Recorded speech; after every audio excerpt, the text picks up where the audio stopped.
नमस्कार मो मोनालिसा आपण मानक स्वागत करुच्ची कुक विथ लिजु को। चलते आज बनैबा गोटे राईर रेसिपी पोई राई। जमती कि आपण मैंने जानी आम ओडिया मानकर केते प्रिय राई रेसिपी गुड़ाक कहीं आम पखाड़ खाई था सागर गरम भात भी साइड आइटम भाव नहीं था। आउ पोई पत्र जो सेटा प्राय लोक फोपाड़ी दियंती तो ये मु गोटे रेसिपी बनई सेटा भी आपण सेयार करी देखिए बहुत बढ़िया लगी। तो चलो देखना कौन कौन दरकार। ये मु पोई नौ प्रथम देखो ये फ्रेश पोई नहीं बढ़िया देखो केते बढ़िया से लटई पोई तो मुझे अल्प किसी नौ आग गोटे रेसिपी छाड़ी पोई चिंगुड़ी तो से आउ कि रहा तो ये देखो पोई गुड़ा मुझे काटी भल भाव में धोई नहीं तापर आलू ये देखो 3टा मीडियम साइज नहीं कहीं मुझे खाली पोई आलूर रायटा करी आ कि भी पकईबिनी। आउ गोटे पियाज नहीं एमती छोट साइज्र टमाटो भी छोट साइज नहीं कहीं आम पोईटा सेमती भी टिके माने खट्टा लगी थाए। आउ ये देखो किसी पत्र जो पोईर थिला सेटा भी सब नहीं माने अल्प किसी आम पकेबा राई रे। आउ गोटे आइटम करवा आपको भल भाव में धोई नहीं राई भितर एगुड़ा सब काटिदेवा पोई पत्र को। ये देखो मसला मुझे 2 चामच सोरिष 1 चामच जीरा 2टा सुखिला लंका आउ कि रसुण 7 ରୁ 8 पाकुड़ा तो आपको आम तो बाटी नवा ग्राइंडर। आउ गोटे प्लेट नहीं कि छुंक सोरिष जीरा 1 सुखिला लंका स्वाद हिसाब से लुण स्वाद हिसाब से लंका पाउडर आउ हलदी 1/2 चामच। तो प्रथम चलते मसलार पेस्ट बनई नवा। आपड़ कौन करेंगे जदि एमती बाटा चाहते एकादरे तो टिके भिजई देवे तापर बाटे 10-15 मिनट पर तो जल्दी हो ना सुखिला आग टिके ग्राइंडिंग टिके करदे तापर पानी देवे हो जल्दी। तो ये देखो तेल मु पकई कड़े में गरम हो गलानी एबे पोई आलू ताको पकईदवा ताको टिके भाजी नवा। एबे कौन करीबी ना स्वाद हिसाब से मुझे लुण पकई दूची आउ हलदी 1/2 चामच पकई दूची ताको भल भाव आम गोलाई नेबा तापर ताको टिके कभर देदेबा सिझापी टिके कभर देदेबा 4 ରୁ 5 मिनट देदेबा मीडियम फ्लेम रे। तापर आम चेक करवा मझे मझे टिके चेक करुथिबे किंतु 3-4 मिनट पर चेक करेंगे किसी नहीं। याकू तो आम ए छाड़ीदे 3-4 मिनट सिझापी। तो या भितर चलतु पोई शाग जो नहीं सेटा ए काटी नवा।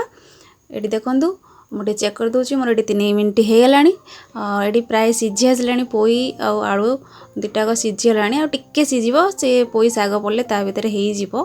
तो आपको ए घोड़ौनी 1 मिनट एमती टिके भाजी नवा 1 ରୁ 2 मिनट मीडियम फ्लेम रे। तापर कौन करवा ना एबे जो पोई शाग काटली तादर अल्प किसी पकाउची एमती माने एमती देखा गले 8 ରୁ 10टा पत्र हम मु पकाउची ताकू मु एई टाइम रे पकाउची। आपण भी सेमती करिवे नले प्राय लोक तो फुटिला बेले पकांदी सेटा टिके स्मेल रही थाए कंचा बासना तो भल लगी न थाए खाया पे। तो एमती पकेबे देखिबे केते राईर टेस्टटा केते चेंज हो जाउची लाबरे टिके भाजी नवा तापर प्लेट रे काढना। देखो ये हो गलानी देखि पड़े पोई पत्र बोधे नरम हो तो मुझे काढ़ी दूची। एबे से कड़े कौन करना मु आउ 2 ରୁ 3 चामच सोरिष तेल पकाउची। तो मुझे सोरिष तेल पकई राईर रेसिपी गुड़ा प्राय तो भल लगी सोरिष तेल आपड़ जदि पसंद नहीं आप सनफ्लावर नहीं पारे। तेल तो ये पूरा भल भाव में गरम हो गलानी तो मुझे ऐड करदेली लंका सोरिष जीरा तो यहाँ भल भाव में फुटीगलानी। मुझे पियाज जो नहीं छोटा सेटा मुझे काटिक पकई दूची। पियाजर कलर देखो ये ब्राउन कलर पलि आसलानी। तो मुझे कौन करना जो मसला पेस्ट नहीं बनई सेटा पकई दूची ताकू भल भाव में कषि नवा।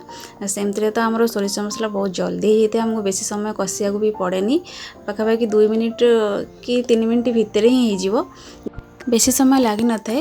तो ये चलतु मुझे कषि देली पाखापाखि 1 मिनट हम 1 ରୁ 1.5 मिनट। तो मुझे हलदी गुंड जो नहीं सेटा पकई दूची 1/2 चामच हम और लंका पाउडर नहीं जो सेटा मु 1 चामच नहीं आपण स्वाद हिसाब बनेबे।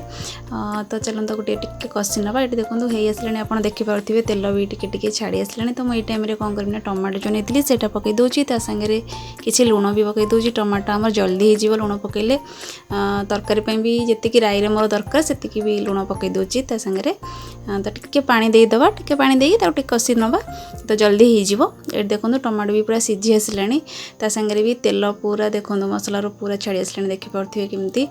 तो ये चलते जो परिया सब भाजिकी रखी ताकू मसलार पकईदेवा टिके मसला सह ताकू टिके एमती कषि नवा 1 मिनट कषि नवा। तापर आमर जी पानी दरकार राई पे से दबा। ये देखो मुझे कषि नेली पानी ये 1 ग्लास ଦେଇଛି। ଆପଣ କାହିଁକିନା ରାଇ ତ ଆମେ ବନାଉଛେ ନା, ବେଶୀ ପାଣି ବି ଦରକାର ନାହିଁ, ଗୋଟେ ଗ୍ଲାସ୍ ଦେଲେ ହେଇଯିବ। ଏବେ କ'ଣ କରିବା ନା ଆମେ ୟାକୁ କଭର୍ ଦେଇଦେବା, 2 ରୁ 3 ମିନିଟ୍ ମିଡ଼ିୟମ୍ ଫ୍ଲେମ୍ରେ ଛାଡ଼ିଦେବା। ଏଠି ମୁଁ କିଛି ଅଲଗା ପରିବା ନେଇନି, ଯେମିତିକି ସାରୁ କି ବାଇଗଣ ନେଇନି, ସେଇଟା ସେ ସବୁ ପକେଇଲେ ସେ ଗୋଟେ ଟେଷ୍ଟ। ଏଇଟା ଖାଲି ବନେଇବେ ଦେଖିବେ କେତେ ବଢ଼ିଆ ଲାଗିବ, ପୋଇ ଆଉ ଆଳୁର କେବଳ ରାଇ କରିବେ।